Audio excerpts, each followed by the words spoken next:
విజయవాడ గాంధీనగర్లోని హోటల్లో అనుమానాస్పద మృతి కలకలం రేపింది.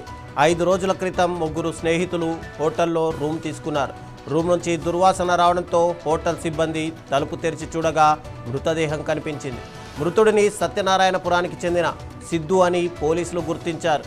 ఇక ఘటనపై కేసు నమోదు చేసిన పోలీసులు ఆత్మహత్య, హత్య అనే కోణంలో దర్యాప్తు చేస్తున్నారు.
మా తమ్ముడన్న రూమ్ తీసుకున్నా అన్నారన్న. సోమవారం నాకు కనిపించాడన్న.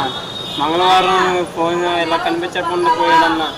ఈరోజు పొద్దున్న ఇందరు ఫోన్ చేశారన్న. మధ్యాహ్నం పోలీసులు ఫోన్ చేసి మీ తమ్ముడు చనిపోయాడని చెప్పి అన్నారన్న.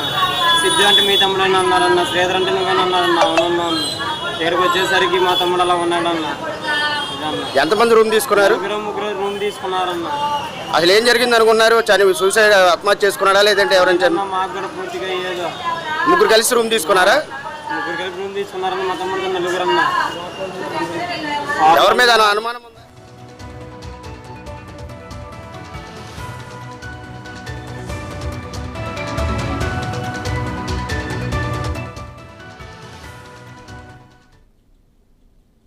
ఇవి ఇప్పటివరకు ఉన్న అప్డేట్స్. మరిన్ని అప్డేట్స్ కోసం చూస్తూనే